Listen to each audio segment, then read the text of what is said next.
अभी हम लोग करेंगे केमिस्ट्री का कुछ इम्पोर्टेंट सवाल जो जनरल कॉम्पिटिशन्स के एग्जाम में पूछा जाता है। 11th-12th के अलावा आपके जनरल लाइफ से रिलेटेड भी क्वेश्चंस है जिसको जानना बहुत ज़रूरी है। कभी कभी हम लोग 11th-12th में बहुत सारा चीज़ पढ़ लिए और जो जनरल क्वेश्चन ऐसे छोटा छोटा चीज़ जो होता है वो केमिस्ट्री का पूछ कोई देता है तो हम लोग उसका जवाब नहीं दे पाते। तो इस तरह का कुछ क्वेश्चन जो है ना, देख लीजिए आप लिखा हुआ है। तो पहले हम इस क्वेश्चंस को लिख दिए हैं, आप लोग जो है ना इसका आंसर कीजिएगा। जैसे अब मान लिया केमिस्ट्री पढ़ रहे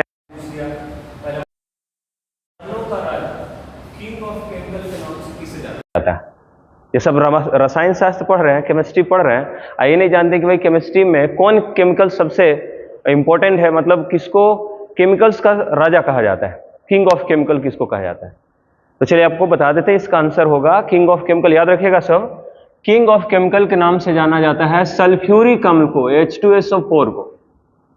अब कोई बोल भी देता है कि सर क्यों, और कोई दूसरा सब्सटेंस नहीं, कोई दूसरा यौगिक नहीं था। तो देखिए है तो बहुत सारा यौगिक, लोग सल्फ्यूरिक अम्ल को इसलिए किंग ऑफ केमिकल के नाम से जानते हैं क्योंकि इसका बहुत ज़्यादा इंडस्ट्रियल यूज है। बहुत ज़्यादा उद्योगों में उद्योग सब जो होता है उसमें H2SO4 का बहुत ज़्यादा यूज होता है। जैसे आप लोग देखिए बैटरी वगैरह जितना भी गाड़ियों में हम लोग यूज़ करते हैं, खास करके लेड स्टोरेज बैटरी, उस सब जगह सल्फ्यूरिक अम्ल हम लोग डालते हैं। या फिर जो पेट्रोलियम का जो रिफाइनिंग होता है उसमें हम लोग सल्फ्यूरिक अम्ल का इस्तेमाल करते हैं। जल शोषक के रूप में सल्फ्यूरिक अम्ल का इस्तेमाल करते हैं। ऐसे बहुत सारे इंडस्ट्रियल यूज है जहाँ पे सल्फ्यूरिक अम्ल का इस्तेमाल होता है बहुत ज़्यादा। यही वजह है कि सल्फ्यूरिक अम्ल को किंग ऑफ केमिकल के नाम से जानते हैं। अच्छा, इसमें तो लिख दिया किंग ऑफ केमिकल का कौन है, कभी कभी पूछ देगा क्वीन ऑफ केमिकल कौन है, रसायनों की रानी किसे कहा जाता है। तो याद रखिएगा रसायनों की रानी जो है वो बेंजीन को कहा जाता है, C6H6। बेंजीन को जो ऑर्गेनिक केमिस्ट्री में हम लोग सबसे ज्यादा रिएक्शंस बेंजीन का ही देखते हैं, तो वो बेंजीन जो है ना वो रसायनों की रानी है और सल्फ्यूरिक अम्ल रसायनों का राजा है। याद हो गया। चलिए दूसरा क्वेश्चन देखिए, आपको लिखा हुआ है तत्वों के संकेतन में, उन्हें तत्वों का जो संकेत जो हम लोग लिखते हैं उसका सिंबल से यूज करते हैं, उसकी आधुनिक प्रणाली किसने दी। जैसे देखते हैं ना हाइड्रोजन है तो हाइड्रोजन के लिए लिख देते हैं ना खाली H से हम लोग समझ जाते हैं कि हाइड्रोजन हो गया। लिथियम है तो लिथियम के लिए 2 वर्ड यूज करते हैं Li।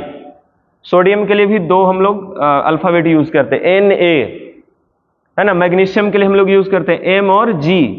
तो आखिर इस तरह का संकेत किसने बताया कि हाँ भाई मैग्नीशियम को यूज करने के लिए हम लोग को Mg ही लिखना है, सोडियम के लिए हम लोग को Na ही लिखना है। 2 वर्ड देखिए, या तो 1 लेटर या तो 2 लेटर, 3 लेटर नहीं हम लोग जनरल देखते हैं, ज्यादातर 2 ही लेटर देखते हैं। तो 1 लेटर और 2 लेटर का यूज करके हम लोग किसी भी तत्व का संकेत हम लोग समझ जाते हैं। तो ये किसने दिया था, किस वैज्ञानिक ने दिया था, तो याद रखिएगा इसको दिया था, वैज्ञानिक का नाम है बर्जीलियस। नाम याद रखना है, क्या नाम है, बर्जीलियस नाम के वैज्ञानिक ने दिया था।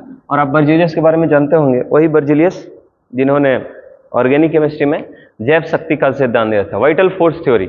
इसी वैज्ञानिक ने कहा था कि प्रयोगशाला में हम लोग किसी भी कार्बनिक यौगिक को तैयार नहीं कर सकते हैं, संश्लेषित नहीं कर सकते हैं। लेकिन बाद में जाके इनके कॉन्सेप्ट को फेल कर दिया गया। इन्हीं का एक स्टूडेंट जिनका नाम था बोहलर के द्वारा 1828 ईस्वी में। तो ये याद रखना है, बर्जीलियस नाम के वैज्ञानिक ने ही तत्वों के संकेतन की आधुनिक प्रणाली दी है, जिस तरह से हम लोग तत्वों को इस तरीके से सिंबल्स के द्वारा यूज करते हैं। तो ये बर्जीलियस का कॉन्सेप्ट। चलिए अगला क्वेश्चन है 3रा नंबर, ब्रह्मांड में सबसे अधिक मात्रा में पाया जाने वाला तत्व कौन सा है। ब्रह्मांड में, पृथ्वी पे नहीं, पूरे ब्रह्मांड में जितना बड़ा आप ब्रह्मांड देख रहे हैं जिसमें पृथ्वी सूर्य सब आ गया, पूरा ग्रह आ गया, इसमें सबसे अधिक मात्रा में कौन सा तत्व पाया जाता है, बताइए। ब्रह्मांड में सबसे अधिक मात्रा में पाया जाने वाला तत्व याद रखिएगा हाइड्रोजन है।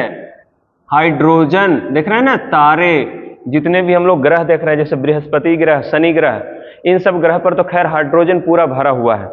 और खास करके जितने तारे जो देख रहे हैं ना, बोलते हैं ना कभी कभी हम लोग बोल देते हैं कि भाई तारों का अपना प्रकाश होता है। चंद्रमा तो भाई सूर्य के प्रकाश की सहायता से चमकता है, लेकिन तारों का अपना प्रकाश होता है। तो सवाल है तारों में अपना प्रकाश आया कहां से। जैसे सूर्य का अपना प्रकाश है क्योंकि सूर्य में हाइड्रोजन गैस जल रहा है, उसी तरह से तारों में भी हाइड्रोजन गैस जल रहा है। तो इतना सारा हाइड्रोजन गैस, कितने तारे हैं देख रहे होंगे आप। तो पूरे ब्रह्मांड में याद रखिएगा सबसे ज्यादा मात्रा में पाया जाने वाला हाइड्रोजन है, हाइड्रोजन नाम का तत्व है। लेकिन हाँ, अगर पूछेगा कि पृथ्वी पर बताइए कौन सा सबसे ज्यादा मात्रा में पाया जाने वाला तत्व है, जिस पृथ्वी पर हम लोग रह रहे हैं इस पर सबसे ज्यादा मात्रा में पाया जाने वाला तत्व कौन है, याद रखना है, पृथ्वी पर सबसे ज्यादा मात्रा में पाया जाने वाला तत्व है ऑक्सीजन। सबसे अधिक मात्रा में कौन सा तत्व पाया जाता है? ऑक्सीजन। चलिए, अच्छा, ब्रह्मांड में ऑक्सीजन का क्या पोजीशन है? ब्रह्मांड, पूरे ब्रह्मांड में अगर पूछेगा कि ऑक्सीजन कितने नंबर पे आता है, तो याद रखना है तीसरा नंबर पे। तीसरा ऐसा तत्व है जो सबसे अधिक मात्रा में पाया जाता है ना। हाइड्रोजन पहला हो गया, ऑक्सीजन ब्रह्मांड की बात करें तो तीसरा नंबर, ऑक्सीजन पृथ्वी पर सबसे फर्स्ट नंबर पे, सबसे अधिक मात्रा में 46.6% वजन के हिसाब से सिर्फ ऑक्सीजन जो है तत्व के रूप में पृथ्वी पर पाया जाता है। याद रखिए, पृथ्वी की बात करें तो ब्रह्मांड में सबसे अधिक मात्रा में पाया जाने वाला हाइड्रोजन है, पृथ्वी पर ऑक्सीजन। चौथा नंबर क्वेश्चन है, सबसे कम क्वथनांक वाली गैस कौन सी है? सबसे कम क्वथनांक मतलब समझ रहे हो? मतलब किस गैस को लिक्विड में बदलने के लिए एकदम लो टेम्परेचर चाहिए? ऐसा कौन सा गैस है जो कम ही टेम्परेचर पर गैस में बदल जाता है, लिक्विड में नहीं रहता है? तो याद रखना, और तो आप लोग जानते ही होंगे, हो सकता है भाई, नेचर में तो बहुत सारे गैस है, जैसे ऑक्सीजन गैस है। याद रखिएगा, ऑक्सीजन गैस को अगर आप लिक्विड में बदलना चाहते हैं तो आपको कम से कम टेम्परेचर 90 केल्विन पहुंचाना पड़ेगा घटा करके। नाइट्रोजन गैस को आप अगर लिक्विड में बदलना चाहते हैं तो कम से कम आपको 77 केल्विन के आसपास टेम्परेचर ले जाना पड़ेगा। लेकिन अब सवाल यह कि कौन सा ऐसा गैस है जिसका क्वथनांक सबसे कम? तो सबसे कम क्वथनांक वाला गैस, याद रखें, यहाँ पे लिख देते हैं, वो है हीलियम। कौन है? हीलियम, He, जिसका क्वथनांक ब्रैकेट में लिख देते हैं मात्र लगभग 4 केल्विन, 4.2 केल्विन के बराबर होता है। मतलब 4 केल्विन टेम्परेचर तक ठंडा जब कीजिएगा ना इसको, तब जाकर के हीलियम जो है वो लिक्विड में चेंज होगा। ऐसे जरा सा भी टेम्परेचर हाई रहा तो हीलियम गैस में ही रहेगा, मतलब ये लिक्विड में नहीं रह सकता है। तो यही एक ऐसा गैस है जो मात्र 4 केल्विन पर ही जो है वो गैस में कन्वर्ट हो जाता है, लिक्विड में नहीं रहता है। अब बाकी किसी भी गैस की, बाकी जितना भी नेचर में गैस आप लोग देख रहे हैं ना, इतना लो टेम्परेचर करने की जरूरत नहीं पड़ता है। देखिए अभी जस्ट बताया, कोई 90 केल्विन पर ही लिक्विड में बदल गया, कोई 77 केल्विन पर ही लिक्विड में बदल गया। सबका अपना अपना ये बॉइलिंग पॉइंट है। तो हीलियम का बॉइलिंग पॉइंट नेचर में सबसे कम होता है, इससे कम बॉइलिंग पॉइंट वाला गैस है ना नेचर में नहीं है। किस तत्व को प्रायः, अगला क्वेश्चन 5वां नंबर, किस तत्व को प्रायः जल में डुबा कर रखा जाता है? बताइए, किसको जल में डुबा कर रखा जाता है? तो पहले पता है, एक झटके में ना सबका ध्यान चला जाता, लगता है सोडियम। नहीं, सोडियम को हम लोग केरोसिन तेल में डुबा कर रखते हैं, जल में नहीं। इस पर ध्यान दीजिएगा, बहुत मिस्टेक होता है, कई बार इसको कंपटीशन में पूछ दिया गया है। किस तत्व को प्रायः जल में डुबा के रखा जाता है? किसको जल में डुबा के रखना पड़ता है? कौन सा ऐसा तत्व है जिसको पानी में नहीं डुबा के रखेंगे तो खतरा हो जाएगा? खतरा होने का मतलब है कि रिएक्शन कर जाएगा। तो याद रखना है श्वेत फास्फोरस। फास्फोरस, ऐसे कभी कभी खाली फास्फोरस भी लिख देता है, लेकिन याद रखें स्पेशल हम आपको बता दिए श्वेत फास्फोरस, व्हाइट फास्फोरस। ऐसे फास्फोरस में लाल फास्फोरस भी आता है, लेकिन लाल जिसका माचिस का जो तिल्ली होता है ना, लाल फास्फोरस, तो माचिस के तिल्ली में देखते हैं ना जो फास्फोरस, वो अपने आप नहीं जलता है, उसको ऐसे रगड़िएगा ना तब जाकर के जलेगा। लेकिन श्वेत फास्फोरस ना, इसको हवा में खाली ऐसे खुला छोड़ दीजिए ना, अपने आप ही जलना शुरू कर देता है। इसी के चलते इसको ना पानी में डुबा के रखा जाता है। अच्छा, दूसरी बात कि पानी से रिएक्शन नहीं करता, मतलब ये पानी में ना, जल में जो है ये आग घुलनशील होता है। फास्फोरस जो वो पानी में घुलता नहीं है, जैसे रख दो वैसे रखा हुआ रहेगा, इसलिए श्वेत फास्फोरस को जल में डुबा के रखा जाता है। क्लियर? याद रहेगा। 6वां नंबर क्वेश्चन है, वास्तविक गैस को आदर्श गैस में बदलने के लिए शर्त क्या है? मतलब अगर कोई गैस वास्तविक रूप में है, उसको हम आइडियल गैस में बदलना चाहते हैं, आदर्श गैस में, तो उसके लिए क्या करना पड़ेगा हमको? तो चलिए इसके लिए बता देते हैं आपको। वास्तविक गैस पता है कब बोलते हैं? जैसे मान लिया ढेर सारा गैस है और आप उसको छोटा सा बर्तन में रखे हुए हैं, गैस ढेर सारा है, देख लीजिए, ढेर सारा गैस को छोटा सा बर्तन में एकदम कंप्रेस करके डाल दिया, एकदम हाई प्रेशर दे करके। अब सोचिए, बर्तन छोटा रहेगा और गैस ढेर सारा डालिएगा तो प्रेशर ज्यादा हो जाएगा और टेम्परेचर लो रहेगा। तो जब तक प्रेशर हाई है, एकदम ज्यादा प्रेशर इस पर लग रहा है और टेम्परेचर एकदम लो हो वाले, तो समझ जाना वो वास्तविक गैस है।